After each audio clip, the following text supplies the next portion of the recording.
नमस्ते नमस्कार जय हिंद दोस्तों, स्वागत है आपके अपने यूट्यूब चैनल पीसीएस मेकर पे। तो देखिए फ्रेंड्स, हम लोग आज जो फिर से जो पढ़ेंगे फ्रेंड्स वो फिजिक्स पढ़ेंगे। तो देखिए फिजिक्स का मैंने जो वीडियो है 2-3 वीडियो में अपलोड कर चुका। अगर आप नहीं देखें तो प्लीज़ फ्रेंड्स आप जाके प्लेलिस्ट विजिट कीजिए। और मैं डेली आप लोगों के लिए जो टारगेट बैच आपका जो बिहार दरोगा, बीपीएससी और बिहार एसएससी और ये बिहार पुलिस एग्जाम के लिए बहुत ज़्यादा इंपॉर्टेंट है। प्लीज़ आप जितने भी टॉपिक आपको दिया जाता है प्लीज़ आप शुरू से लेकर अंत तक जरूर देखिएगा।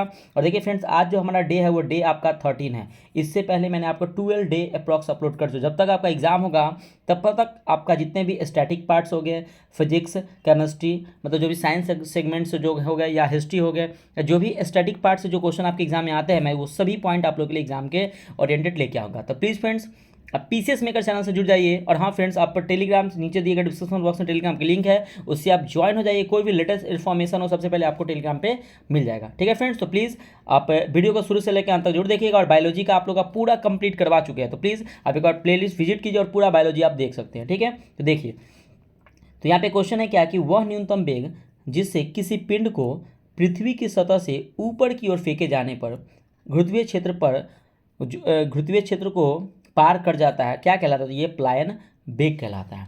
ठीक है, तो ये क्या मान लीजिए कि अगर कोई वस्तु है, ठीक है, जिसमें कि वह न्यूनतम वेग, मतलब कोई भी न्यूनतम वेग जिसमें किसी पिंड को पृथ्वी की सतह से ऊपर, मान लीजिए कोई पिंड को हम लोग पृथ्वी की सतह से कहाँ फेंकते हैं? ऊपर की ओर फेंकते हैं।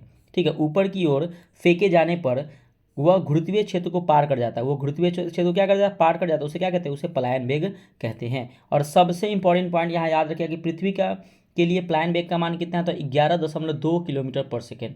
ठीक है, और सूर्य के लिए पलायन वेग याद रखिएगा 42 किलोमीटर स्क्वायर। अब ये एग्जाम में ज़्यादा आता है, ठीक है, क्योंकि ये आप लोग रट चुके हैं, लेकिन ये अब एग्जाम में आता है। और नेक्स्ट है कि चंद्रमा के लिए पलायन वेग कितना होता है? 2.38 किलोमीटर पर सेकेंड, यानी कि 2.38 किलोमीटर पर सेकेंड। तो दोनों याद रखिएगा। ठीक है, चलिए, तो ध्यान रखिएगा, पृथ्वी के लिए प्लान वेग कितना था? 11.2 किलोमीटर पर सेकेंड। सूर्य के लिए प्लान वेग तो 42 किलोमीटर पर सेकेंड। और चंद्रमा के लिए प्लान वेग कितना होता है? 2.38 किलोमीटर पर सेकेंड। अब देखिए, प्लान वेग कक्षीय वेग का होता है तो √2 गुना। कितना होता था? √2 गुना, याद रखिएगा। अब देखिए, दाब से रिलेटेड जितने भी क्वेश्चन हैं उसको हम लोग देखते हैं। और देखिए फ्रेंड्स, ये जो स्पीडी का जो ये साइंस का नहीं, सबसे अच्छी बात ये है फ्रेंड्स कि देखिए आपको जो टॉपिक दिया हो ना उससे जितने क्वेश्चन यहाँ से बन सकते हो ना, वो सभी क्वेश्चन यहाँ पे दिया हुआ है। तो प्लीज़ एक बार विश्वास करके पीसीएस मेकर यूट्यूब चैनल से जुड़िए। मैं आपको विश्वास दिलाता हूँ कि जब तक अगर आपका एग्जाम हो तब तक मैं आप लोगों को वीडियो अपलोड करता रहूँगा। एक एक वीडियो जो आपके एग्जाम ओरिएंटेड से बहुत ज़्यादा इंपॉर्टेंट है, 100% वहाँ से एग्जाम में क्वेश्चन आएंगे। ठीक है, तो प्लीज़ एक बार जुड़ जाइए पीसीएस मेकर से। और वीडियो अच्छा लगे तो लाइक जरूर कीजिए, और कमेंट करके फ्रेंड्स प्लीज़ आप लोग बताइएगा कि वीडियो आपको कैसा लगा। ठीक है, तो देखिए दाब से रिलेटेड जितने भी प्रश्न, देखिए पहला क्वेश्चन क्या है कि किसी वस्तु के एकांक क्षेत्रफल पर लगने वाले बल को क्या कहते हैं? दाब कहते हैं। मान लीजिए कोई भी वस्तु है, उसको एकांक क्षेत्रफल पर लगने वाले बल क्या कहलाते हैं? दाब कहलाते हैं। और देखिए सबसे इंपॉर्टेंट कि दाब का ऐसा ही मात्रक क्या होता है? न्यूटन पर मीटर स्क्वायर होता है दाब का ऐसा ही मात्रक। ठीक है, जिसे पास्कल भी कहते हैं। ठीक है, जिसे क्या कहते हैं? पास्कल भी कहते हैं। और 1 पास्कल बराबर होता है 1 न्यूटन पर मीटर स्क्वायर होता है। याद रखिए, 1 पास्कल होता है 1 न्यूटन पर मीटर स्क्वायर। अब देखिए नेक्स्ट है क्या कि जो प्रेशर दाब होता है, दाब की बीमा क्या होती है? तो ml-1 T-2, ml inverse T-2, ऐसे भी आप बोल सकते हैं। आपको जैसे याद रहे आप वैसे बोल सकते हैं। ठीक है, अब देखिए दाब निर्भर करता है, तो दाब किसके? तो उसके क्षेत्रफल पर निर्भर करता है। ठीक है, और देखिए जहाँ पे क्षेत्रफल कम होने पर दाब क्या होता है? तो अधिक लगता है। ठीक है, अगर जहाँ पे क्षेत्रफल कम होगा तो दाब क्या होगा? अधिक लगता है। दाब बढ़ने पर देखिए अगर कोई भी बर्फ़ ले लीजिए और बर्फ़ को ना हाथ से ज़ोर से उस पर क्या करिएगा? उसको चिपका के रखिएगा। ठीक है, तो दाब बढ़ने पर बर्फ़ का गलनांक क्या होता है? तो बर्फ़ का गलनांक क्या होता है? तो घटता है। याद रखिए कि दाब बढ़ने पर बर्फ़ का गलनांक क्या होता है? तो घट जाता है। ठीक है, बर्फ़ के दो टुकड़ों को आपस में दबाने पर आपस में चिपक जाते हैं। क्योंकि देखिए क्यों क्यों चिपक जाते हैं? क्योंकि होता क्या है कि दाब अधिक होने से बर्फ़ का गलनांक घट जाता है। जैसे अगर आप उसको चिपका दीजिएगा ना, तो देखिएगा आप प्रैक्टिकल भी कर सकते हैं कि दाब अधिक होने पर बर्फ़ का गलनांक क्या होता है? कि कम हो जाता है। ठीक है, और द्रवों का क्वथनांक दाब बढ़ने पर क्या होता है? द्रवों का क्वथनांक दाब बढ़ने पर बढ़ता है। ठीक है, नेक्स्ट, अब देखिए कि जब एक गैस के पात्र में दबाव बढ़ाया जाता है तो उसका द्रव्यमान क्या हो रहेगा? तो उसका द्रव्यमान स्थिर रहेगा। ठीक है, उसका द्रव्यमान क्या रहेगा? स्थिर। अब देखिए, अब एटमॉस्फेरिक जो प्रेशर है, मतलब वायुमंडलीय दाब, उसके बारे में देखते हैं। तो देखिए सबसे पहला क्वेश्चन यहाँ पे ये है कि वायुमंडलीय दाब है तो पारे के 760 मिलीमीटर ऊंचे स्तंभ द्वारा पड़ने वाला दाब। ठीक है, तो वायुमंडलीय दाब क्या है? तो पारे के 760 मिलीमीटर ऊंचे स्तंभ द्वारा पड़ने वाला क्या है? ये दाब है। अब देखिए नेक्स्ट है क्या कि समुद्र तल पर औसत वायुदाब होता है। देखिए या तो 76 सेंटीमीटर याद रखिए, तो 760 मिलीमीटर, दोनों याद रखिएगा। देखिए बस इसमें एक जीरो लगा के यहाँ पे मिलीमीटर कर दिया, यहाँ पे सेंटीमीटर कर दिया, तो याद कर सकते हैं आप कि समुद्र तल पर औसत वायुदाब होता है तो 76 सेंटीमीटर या 760 सेंटीमीटर होता है। नेक्स्ट देखिए कि वायुमंडलीय दाब मापा जाता है, तो बहुत इंपॉर्टेंट क्वेश्चन है, बहुत बार एग्जाम में क्वेश्चन आया हुआ है कि वायुमंडलीय दाब किससे मापा जाता है, तो बैरोमीटर से मापा जाता है। और वायुमंडलीय दाब की इकाई होती है तो ये बार होती है, वायुमंडलीय दाब की इकाई क्या होती है, तो ये बार होती है, याद रखिएगा। अब देखिए नेक्स्ट है कि एक बार बराबर होता है तो 10 की बार 5 न्यूटन पर मीटर स्क्वायर के, यानी कि 10⁵ न्यूटन पर मीटर स्क्वायर एक बार इक्वल टू होता है। नेक्स्ट है आपका कि पृथ्वी की सतह से ऊपर जाने पर वायुमंडलीय दाब क्या होता है, तो देखिए कम, जैसे मान लीजिए कि पृथ्वी की सतह से अगर हम लोग ऊपर जाते हैं ना, तो उस पर यहाँ पे देखिएगा कि वायुमंडलीय दाब क्या होता है कि कम हो जाता है, ठीक है। अब साबुन के बुलबुले के अंदर का दाब क्या होता है, तो वायुमंडलीय दाब से अधिक होता है। तो साबुन के बुलबुले के अंदर का दाब क्या होता है, तो वायुमंडलीय दाब से क्या हो जाता है, अधिक हो जाता है, ठीक है। नेक्स्ट अब देखिए कि जब किसी झील की तली से उठकर वायु का बुलबुला ऊपरी सतह पर आता है तो उसके आकार क्या होता है, तो उसके आकार बढ़ जाता है, ठीक है। अब देखिए वायुयान में बैठे यात्री के फाउंटेन जो पेन में स्याही जो रिसने लगती है, क्यों, क्योंकि ऊपर क्या होता है कि वायुदाब कम जाता है, इसीलिए क्या होता है ना कि ऊपर अगर आप एरोप्लेन में आपको पेन ले जाना अलाउ नहीं रहता, क्योंकि वहाँ पे क्या होता है ना कि वो प्रेशर कम हो जाता है, इसीलिए वो पेन के स्याही बाहर आ जाती है, ठीक। नेक्स्ट है आपका कि पहाड़ों पर खाना बनाने में कठिनाई होती है, क्यों, क्योंकि ऊपर वायुदाब कम हो जाता है। सेम कि अगर आप पहाड़ पे जाइएगा खाना बनाइएगा तो आप वहाँ पे खाना नहीं बना सकते, क्योंकि वहाँ पे वायुदाब क्या हो जाती है, कम हो जाती है, ठीक है। नेक्स्ट है क्या कि बैरोमीटर के पाठ्यांक के अचानक गिरना, देखिए अगर अचानक गिरेगा तो आंधी तूफान, ठीक है। अब मान लीजिए क्या कि बैरोमीटर के ऊपर धीरे धीरे गिरना मतलब वर्षा होना, ठीक है। और बैरोमीटर का पाठ्यांक धीरे धीरे ऊपर चढ़ना मतलब कि मौसम साफ रहने का अनुमान लगाया जाता है। तो तीनों याद रखिएगा, पाठ्यांक अचानक गिरना आंधी तूफान, धीरे धीरे गिरना वर्षा होना, और पाठ्यांक को धीरे धीरे ऊपर चढ़ना क्या होगा, मौसम साफ रहना। नेक्स्ट है क्या कि वायु में जल की उपस्थिति क्या कहलाती है, तो आर्द्रता कहलाती है। और अपेक्षित आर्द्रता मापी जाती है तो हाइग्रोमीटर से, बहुत इंपॉर्टेंट है कि अपेक्षित आर्द्रता मापी जाती है किससे, तो हाइग्रोमीटर से, बहुत बड़े एग्जाम में क्वेश्चन पूछे हुए, ध्यान रखिएगा। और ताप बढ़ने पर अपेक्षित आर्द्रता क्या होती है, तो बढ़ती है। ताप बढ़ने पर अपेक्षित आर्द्रता क्या होती है, तो बढ़ती है। अब देखिए नेक्स्ट है आपका उत्प्लावन बल एवं उत्प्लावकता के बारे में देखते हैं। देखिए द्रव का वह गुण जिसके कारण वह वस्तुएं पर ऊपर की ओर एक बल लगता है उसे क्या कहते हैं, उसे उत्प्लावन बल कहते हैं। देखिए मान लीजिए कि द्रव का वह गुण है जिसके कारण वह वस्तुओं से ऊपर की ओर, मतलब वह वस्तुओं पर ऊपर की ओर, वस्तु से क्या होगा ऊपर की ओर क्या करेगा, प्रेशर, मतलब कि एक बल लगता है, फोर्स लगता है, उसे क्या कहते हैं, उसे उत्प्लावन बल कहते हैं, ठीक है। नेक्स्ट कि जब कोई वस्तु द्रव में अंशतः या पूर्णतः डुबोई जाती है तो वस्तु के भार में कमी प्रतीत होती है उत्प्लावन बल के कारण। ये बहुत क्वेश्चन अच्छा है और बहुत सारे एग्जाम में ये भी क्वेश्चन आया है कि मान लीजिए कि जब कोई वस्तु पर अंशतः या पूर्णतः डुबाया जाता है तो उस वस्तु के भार में कमी प्रतीत होता है। देखिए कभी वस्तु में डुबाइएगा तो एकदम हल्का सा फील होता था, क्यों होता है पता है, ये उत्प्लावन बल के कारण क्या होता है कि हल्का लगता है। नेक्स्ट है क्या कि लॉ ऑफ फ्लोटिंग या उत्प्लावकता या प्लवन का सिद्धांत दिया था किसने, तो आर्किमिडीज ने, याद रखिएगा। लॉ ऑफ फ्लोटिंग या उत्प्लावकता या प्लवन का सिद्धांत किसने दिया था, तो आर्किमिडीज ने दिया था। नेक्स्ट है क्या कि प्लवन के नियम के अनुसार संतुलित अवस्था में तैरने पर वस्तु अपने भार के बराबर द्रव विस्थापित करती है, ठीक है। नेक्स्ट है क्या कि उत्प्लावक बल निर्भर करता है तो किस पे, तो द्रव के घनत्व तथा द्रव में डूबी वस्तु के आयतन पर निर्भर करता है, ठीक है। नेक्स्ट है क्या कि यदि पिंड का घनत्व द्रव के घनत्व से अधिक हो तो पिंड उस द्रव पर क्या होता है, डूब जाएगा, सिंपल सा है। मान लीजिए कि यदि पिंड का घनत्व द्रव के घनत्व से अधिक होगा तो सिंपल सा कि डूब ही जाएगा ना, कैसे पानी में तैरेगा, अगर कम रहेगा तो अभी तो तैर सकते हैं, नहीं तो डूब जाएगा, ठीक है। नेक्स्ट अब देखिए घनत्व घनत्व के बारे में देखते हैं। किसी वस्तु के इकाई आयतन में निहित द्रव्यमान क्या कहलाता है, तो घनत्व कहलाता है। इकाई आयतन में जो निहित रहता है वो क्या कहता है, घनत्व कहलाता है। देखिए घनत्व बराबर होता है तो द्रव्यमान बटा आयतन के, ठीक है। तो याद रखिएगा घनत्व बराबर होता है द्रव्यमान आयतन के या आयतन के बराबर होता है। घनत्व का ऐसा ही मात्रक क्या होता है, तो किलोग्राम पर मीटर क्यूब होता है, किलोग्राम प्रति मीटर क्यूब होता है। अब देखिए घनत्व की बीमा क्या होता है, तो ml-3, याद रखिए घनत्व की बीमा क्या होता है, तो ml-3। अब देखिए अपेक्षित घनत्व मापा जाता है तो ये देखिए ये भी इंपॉर्टेंट है कि अपेक्षित घनत्व मापा जाता है हाइड्रोमीटर से, ठीक है, ध्यान रखिएगा। ठीक है फ्रेंड्स, तो देखिए अपेक्षित घनत्व मात्रा हाइग्रोमीटर से मापा जाता है। ठीक है, याद रखिएगा, अपेक्षित घनत्व ये हाइग्रोमीटर से मापा जाता है। एक बार देख लीजिएगा फ्रेंड्स, ये हाइग्रोमीटर, ठीक है, एक बार देख लीजिएगा, हाइड्रोमीटर नहीं, आई थिंक हाइग्रोमीटर होना चाहिए। ठीक है, एक बार आप लोग देख लीजिएगा प्लीज़। ठीक है, देखिए नेक्स्ट है कि दूध की शुद्धता मापी जाती है, तो ये लैक्टोमीटर से। दूध की शुद्धता कैसे मापी जाती है, तो इसे लैक्टोमीटर से मापी जाती है। देखिए हाइड्रोमीटर और लैक्टोमीटर किस सिद्धांत पर कार्य करती है, तो प्लवन के सिद्धांत पर कार्य करती है। याद रखिएगा, हाइड्रोमीटर और लैक्टोमीटर जो है प्लवन के सिद्धांत पर कार्य करती है। अब जल में अशुद्धि या लवण मिलने पर जल का घनत्व क्या होता है, तो ये जल का घनत्व बढ़ जाता है। ठीक है, नेक्स्ट है आपका कि समुद्री जल में तैरना आसान होता है क्योंकि समुद्री जल का घनत्व अधिक होता है। याद रखिए कि समुद्री जल में तैरना आसान क्यों होता है, क्योंकि समुद्री जल का घनत्व अधिक होता है।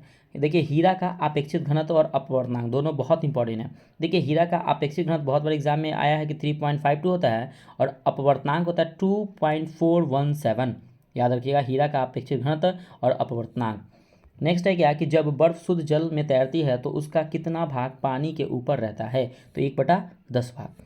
और पानी से भरे गिलास में बर्फ का टुकड़ा तैर रहा है, टुकड़े को पूरा पिघल जाने पर पानी का तल क्या रहेगा, तो अपरिवर्तित रहेगा, बदलेगा ही नहीं। ठीक है, नेक्स्ट है आपका कि नमक के घोल में अंडा तैरता है क्योंकि नमक के घोल का घनत्व अंडे के घनत्व से क्या होता है, अधिक होता है। इसीलिए क्या होता है कि नमक के घोल क्या घनत्व अंडे के घनत्व से, इसलिए क्या होता है कि वह तैरते रहता है। नेक्स्ट है क्या कि दूध से क्रीम निकालने का घनत्व क्या होता है, तो बढ़ता है।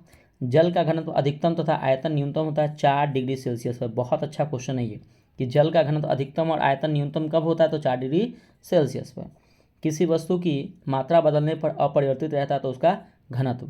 ठीक है, लोहे का एक गोला पारे पर तैरता है किंतु पानी में डूब जाता है क्योंकि लोहे का अपेक्षित घनत्व पारे से कम होता है किंतु पानी से अधिक होता है। मतलब समझाते एक बार समझिएगा ध्यान से।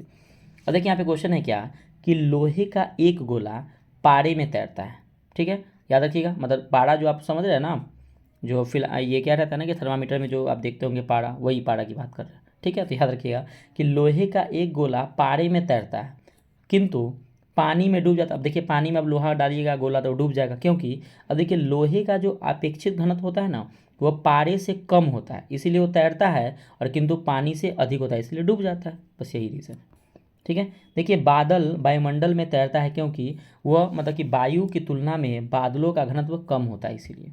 ठीक है, तो बादल वायुमंडल में तैरता क्यों है, क्योंकि वायु की तुलना में बादलों का घनत्व कम होता है। बहुत अच्छा क्वेश्चन है, याद रखिएगा फ्रेंड्स, यहाँ से आपके एग्जाम में क्वेश्चन आते हैं, ऐसे क्वेश्चन लैंग्वेज टाइप के क्वेश्चन ये आते हैं। ठीक, तो याद रखिएगा कि बादल जो है वायुमंडल में तैरते हैं क्योंकि वायु की तुलना में बादलों का घनत्व क्या होता है, कम होता है। पिघलने पर बर्फ का आयतन क्या होता है कि घटता है। जमने पर पानी का घनत्व क्या होता है, तो घटता है। याद रखिए, दोनों में कन्फ्यूजन मत होइएगा।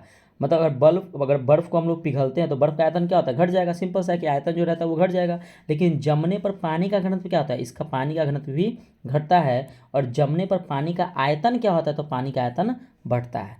पिघलने पर बर्फ का आयतन घटता है, जमने पर पानी का घनत्व घटता है, और जमने पर पानी का आयतन क्या होता है, बढ़ता। मान लीजिए कि अगर आप कोई सेब दीजिएगा तो उसके आकार में होगा कि नहीं होगा, तो हो जाएगा ना, तो वही बात है। नेक्स्ट है क्या कि ठंडे देशों में पानी की पाइपें फट जाती, क्यों, क्योंकि जमने पर पानी का आयतन बढ़ जाता है इसलिए वो फट जाता है। अब देखिए हवा का वाष्प घनत्व कितना है, तो 14.4। याद रखिए। पृष्ठ तनाव के बारे में देखते हैं, तो द्रव के स्वतंत्र पृष्ठ में कम से कम क्षेत्रफल प्राप्त करने की प्रवृत्ति को क्या कहते हैं, तो पृष्ठ तनाव कहते हैं। ठीक है, तो द्रव के स्वतंत्र पृष्ठ में कम से कम क्षेत्रफल प्राप्त करने की प्रवृत्ति को पृष्ठ तनाव कहते हैं। पृष्ठ तनाव के कारण क्या है, तो अणुओं के बीच ससंजक बल। याद रखिए अणुओं के बीच क्या है, ससंजक बल है। नेक्स्ट है क्या कि द्रव बूंद की संकुचित होकर न्यूनतम क्षेत्र घेरने की प्रवृत्ति होती है, तो पृष्ठ तनाव के कारण ही क्या है, ये प्रवृत्ति होती है। अब देखिए पृष्ठ तनाव का मात्रा क्या होता है, न्यूटन पर मीटर। याद रखिएगा, इंपॉर्टेंट है कि पृष्ठ तनाव का मात्रा क्या होता है, तो न्यूटन पर मीटर होता है। अब देखिए पृष्ठ तनाव की बीमा होती है तो ml-2 t-2। पृष्ठ तनाव की बीमा क्या होती है, ml-2 t-2। द्रव का पृष्ठ तनाव निर्भर करता है तो द्रव की प्रकृति एवं ताप पर। तो द्रव का पृष्ठ तनाव निर्भर करता है तो द्रव की प्रकृति एवं ताप पर यह क्या करता है कि निर्भर करता है। अब द्रव का ताप बढ़ने पर पृष्ठ तनाव क्या होता है, तो घटता है। अब द्रव का ताप बढ़ेगा तो पृष्ठ तनाव क्या होगा, घटेगा। और द्रव में घुलनशील अशुद्धियाँ या नमक मिलाने पर द्रव का पृष्ठ तनाव क्या होगा, तो ये बढ़ जाता है। अब देखिए नेक्स्ट है क्या कि अपमार्जक यानी कि साबुन डिटर्जेंट मिलाने से जल का पृष्ठ तनाव क्या होता है, तो कम जाता है। अब देखिए बहुत अच्छा क्वेश्चन है कि वर्षा की बूंद गोलाकार क्यों होती है, तो पृष्ठ तनाव के कारण, बहुत बार एग्जाम में क्वेश्चन आए हुए। अब देखिए लोहे की सुई पानी की सतह पर किस कारण तैरती है? पृष्ठ तनाव के कारण। मतलब कि लोहे की सुई जो पानी में तैरती है किसके कारण? तो पृष्ठ तनाव के कारण वह तैरती रहती है। अब देखिए पानी से निकलने वाला मतलब कि पानी से निकालने पर शेविंग ब्रश के बाल आपस में चिपक जाते हैं, तो इसी के कारण देखिएगा कि आप कभी आप शेविंग कीजिएगा, उसके बाद ब्रश को देखिएगा वहाँ पे आपका बाल जो चिपका हुआ है, तो पृष्ठ तनाव के कारण ही क्या होता है, वो चिपक जाता है। ऐसे क्वेश्चन आते हैं एग्जाम में, ठीक है। नेक्स्ट है कि गड्ढे में भरे पानी पर मिट्टी का तेल छिड़कने पर मच्छर मर जाते हैं, क्यों? क्योंकि पृष्ठ तनाव वहाँ पे कम होते हैं और उनके लार्वा जल में डूबकर मर जाते हैं, इसीलिए वो छिड़के जाते हैं। नेक्स्ट है क्या कि समुद्र में लहरों को शांत करने के लिए तेल क्यों गिराया जाता है? तो पृष्ठ तनाव को कम करने के लिए तेल उसमें गिराया जाता है। नेक्स्ट है क्या कि तेल जल के पृष्ठ पर फैल जाता है, क्योंकि तेल का पृष्ठ तनाव जल से कम होता है, इसलिए वह फैल जाता है। अब देखिए नेक्स्ट है ससंजक एवं आसंजक बल। तो एक ही पदार्थ के अणुओं के मध्य लगने वाला आकर्षण बल क्या कहलाता है? ससंजक बल कहलाता है, ठीक है। अब देखिए दो भिन्न पदार्थों के अणुओं के मध्य लगने वाला बल आसंजक बल कहलाता है, सिंपल सा है। एक ही पर लगेगा तो संजक, और दो भिन्न पदार्थों के अणुओं के मध्य लगेगा तो आसंजक बल कहलाता है। द्रव में पृष्ठ तनाव होता है, तो द्रव के अणुओं के बीच ससंजक बल के कारण पृष्ठ तनाव होता है। अब जल किसी वस्तु को भिगोता है, मतलब मान लीजिए कि जल कोई वस्तु को कैसे भिगोता है? तो आसंजक बल के कारण। तो आसंजक बल के कारण द्रव जो है किसी वस्तु को भिगो देता है। और देखिए नेक्स्ट है कि ब्लैक बोर्ड पर चौक से लिखने पर अक्षर उभर कर आते हैं, तो आसंजक बल के ही कारण। याद रखिएगा कि ब्लैक बोर्ड पर जो चौक से लिखते हैं ना, तो आसंजक बल के कारण ही उभर के आता है। नेक्स्ट है आपका कि जब कोई नाव नदी से सागर में घुसता है तो वह कुछ ऊपर की ओर उठ जाता है, सही बात है। अब देखिए केशिकत्व के कारण, तो खोखली नली जिसकी त्रिज्या बहुत कम तथा एक समान होती है क्या कहलाती है? तो केश नली कहलाती है। क्या कहलाती है? तो केश नली। नेक्स्ट है कि केश नली में द्रव के ऊपर चढ़ने या नीचे दबने की घटना क्या कहलाती है? तो ये केशिकत्व कहलाता है, ठीक है, केशिकत्व। और लैंप की बत्ती में तेल ऊपर चढ़ता है, तो केशिकत्व क्रिया के कारण ही ऊपर बत्ती चढ़ता है, ठीक है। ब्लॉन्टिंग पेपर स्याही को शीघ्र सोख लेता है केशिकत्व के कारण, ठीक है। तो ब्लॉन्टिंग पेपर स्याही को शीघ्र कौन सोखता है? तो केशिकत्व के कारण। नेक्स्ट है क्या कि फाउंटेन पेन किस सिद्धांत पर कार्य करता है? तो मतलब केशिका क्रिया के द्वारा। तो फाउंटेन पेन जो है वो केशिका क्रिया के द्वारा कार्य करता है। नेक्स्ट है कि पौधे की जड़ों से पर्णपत्तियों की ओर जल बढ़ने का कारण क्या है? तो केशिकत्व। मतलब पौधे की जड़ों से पर्णपत्तियों की ओर जो जल जाता है ना, केशिकत्व के कारण ही जाता है। नेक्स्ट है आपका सयानता।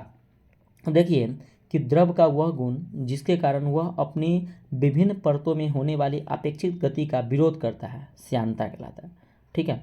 मान लीजिए कि द्रव का वह गुण जिसके कारण वह अपनी विभिन्न परतों में होने वाली अपेक्षित गति के विरोध करता है, तो उसे श्यानता कहते हैं। और श्यानता गुण जो होता है केवल द्रवों तथा गैसों का में होता है, ठीक है। श्यानता गुण ठोस में नहीं होता, केवल द्रव और गैस में होता है।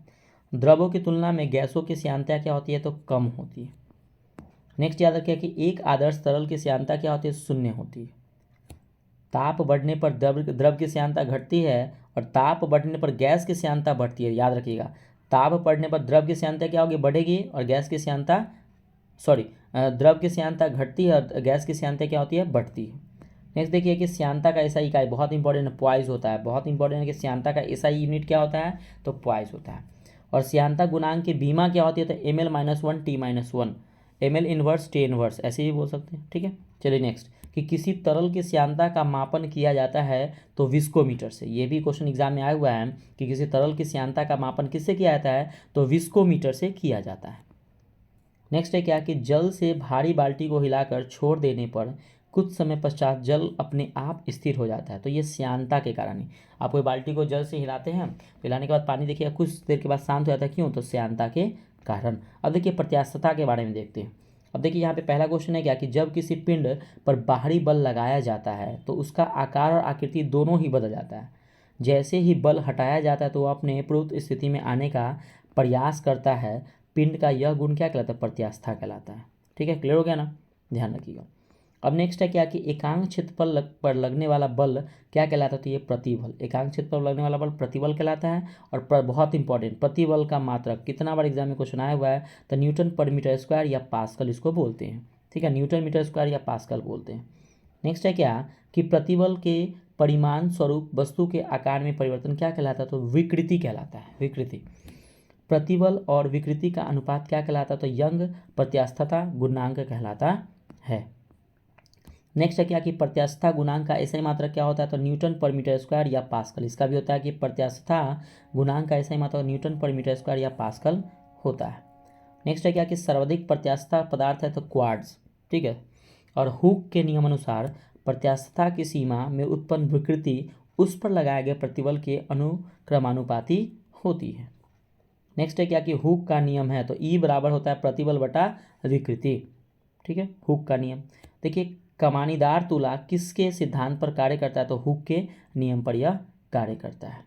अब देखिए यहाँ पे बर्नौली प्रमेय देखते हैं। तो बर्नौली प्रमेय के अनुसार जिस स्थान पर द्रव का वेग अधिक होता है वहाँ दाब कम होता है, ठीक है। तो इस बर्नौली प्रमेय के अनुसार क्या होगा कि जिस स्थान पर द्रव का वेग अधिक होगा तो वहाँ पे दाब क्या होता है कि कम होता है।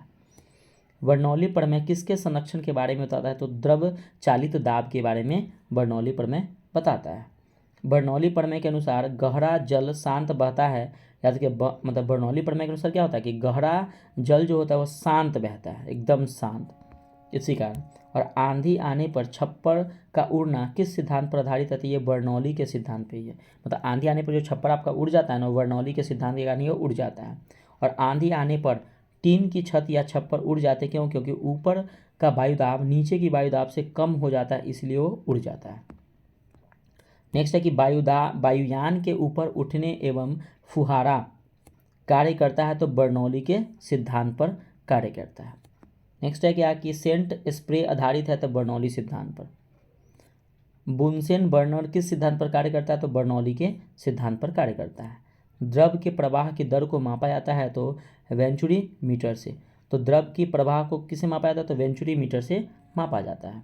और सबसे इंपॉर्टेंट याद रखिए कि द्रव चालित ब्रेक यानी कि हाइड्रोलिक ब्रेक कार्य करता है तो पास्कल के सिद्धांत पर। बहुत बार एग्जाम में क्वेश्चन देखिए, भी यहाँ पे मैंने लिख दिया है कि द्रव चालित ब्रेक जो हाइड्रोलिक ब्रेक है वो कार्य करता है तो पास्कल के सिद्धांत पर कार्य करता है। अब देखिए सरल आवर्त गति क्या है? तो किसी पिंड की साम्य स्थिति के इधर उधर गति करने को क्या कहते हैं? दोलन गति कहते हैं, ठीक है। अब देखिए कि एक दोलन पूरा करने में लगा समय कहलाता है तो आवर्तकाल कहलाता है। इसको मात्रक पर सेकेंड इसका क्या होता है कि इसका यूनिट होता है, ठीक है, इकाई मात्रक सेकेंड आवर्तकाल का। अब देखिए नेक्स्ट है क्या कि कंपन करने वाली वस्तु 1 सेकेंड में जितना कंपन करता है उसे क्या कहते हैं? तो उसे आवृत्ति यानी कि हर्ट्ज कहते हैं, याद रखिएगा। और आवृत्ति का मात्रक होता है तो देखिए हर्ट्ज, ठीक है। तो याद रखिएगा कि कंपन करने वाली वस्तु 1 सेकेंड में जितना कंपन करता है उसे कहते हैं तो आवृत्ति कहते हैं। और एक माध्यम से दूसरे माध्यम में जाने पर ध्वनि की आवृत्ति क्या होती है? तो नहीं बदलती है। ध्वनि की आवृत्ति क्या होती है कि नहीं बदलती, याद रखिएगा। और सेकेंडली लोलक का आवर्तकाल कितना होता है? 2 सेकेंड होता है। नेक्स्ट है क्या कि आवर्तकाल निर्भर नहीं करता है तो द्रव्यमान पर निर्भर नहीं करता है। स्प्रिंग को अपनी सामान्य लंबाई पर वापस लौटने के लिए लगने वाला बल को क्या कहते हैं? तो ये प्रत्यानयन बल कहते हैं। मतलब स्प्रिंग को अपनी सामान्य लंबाई पर वापस लौटने के लिए लगने वाले बल को कहते हैं तो ये प्रत्यानयन बल कहते हैं, प्रत्यानयन बल कहते हैं। नेक्स्ट है क्या कि झूले पर एक व्यक्ति के स्थान पर 2 व्यक्ति बैठ जाए तो आवर्तकाल में कोई परिवर्तित नहीं होता है, वही अपरिवर्तित रहेगा, ध्यान रखिएगा। अब देखिए लोलक का आवर्तकाल निर्भर करता है तो लोलक की लंबाई पर उसका आवर्तकाल निर्भर करता है। और नेक्स्ट है क्या कि लोलक की लंबाई बढ़ने पर आवर्तकाल क्या होता है? तो बढ़ जाता है, सिंपल सा, ठीक है। अब देखिए यहाँ पे मैंने आप लोगों के लिए हमेशा की तरह एक नया पॉइंट लिया हूँ तो देखिए बहुत इंपॉर्टेंट कि पौधे से प्राप्त होने वाली औषधियाँ। देखिए आपके एग्जाम में आता है पादप है ये औषधियाँ हैं। तो देखिए सबसे पहले देखिए तंबाकू, तो तंबाकू से जो औषधि होता है वो निकोटीन प्राप्त होता है, ठीक है। और सिनकोना की छाल से कुनैन प्राप्त होता है, औषधि कुनैन प्राप्त होता है किससे? तो सिनकोना की छाल से। एग्जाम में आता है कि सिनकोना की छाल से क्या कौन सी औषधि प्राप्त होता है? तो कुनैन। और देखिए कॉफ़ी से क्या होता है? कैफीन प्राप्त होता है, ठीक है। देखिए तंबाकू में निकोटीन पाया जाता है, कॉफ़ी में कैफीन पाया जाता है और चाय में थीन पाया जाता है। ऐसे याद रखना, याद रखिएगा आप लोग कि कॉफ़ी में कैफीन, चाय में थीन और तंबाकू में निकोटीन पाया जाता है, ठीक है।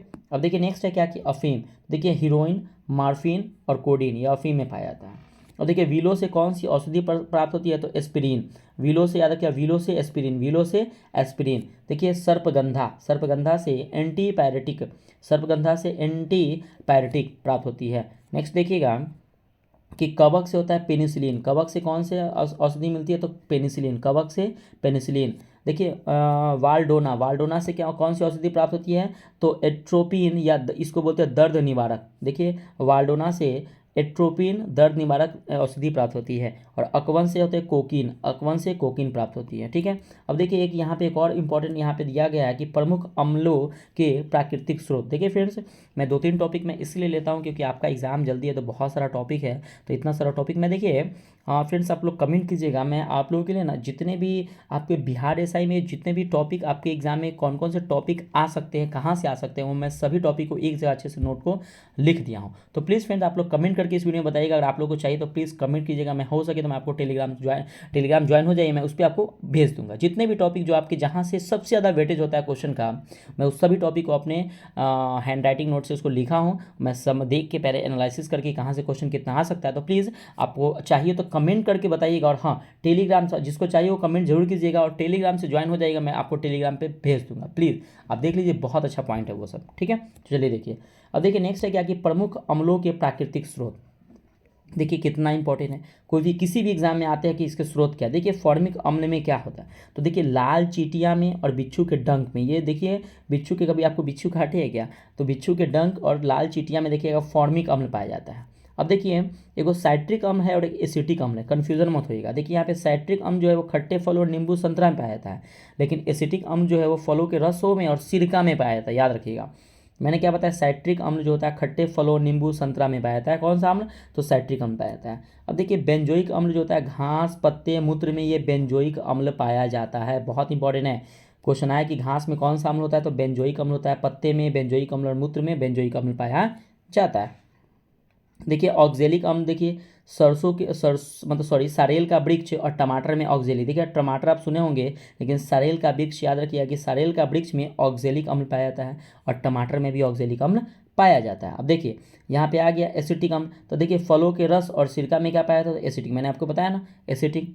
ठीक है, साइट्रिक और एसिटिक में कन्फ्यूजन मत होइएगा। तो एसिटिक अम्ल फलों के रस और सिरका में एसिटिक अम्ल पाया जाता है।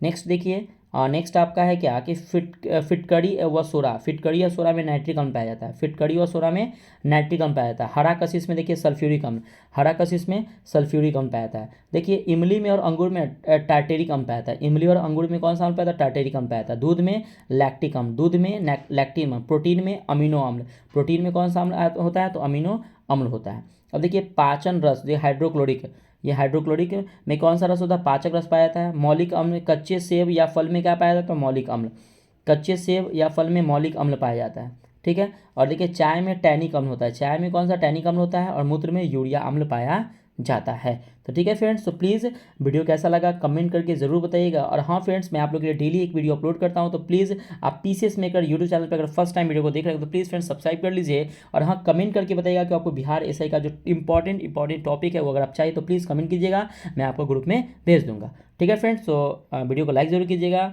और अच्छा लगे वीडियो तो शेयर भी जरूर कीजिएगा फ्रेंड्स। ठीक है, तो मिलते हैं नेक्स्ट वीडियो में। बाय बाय, जय हिंद दोस्तों।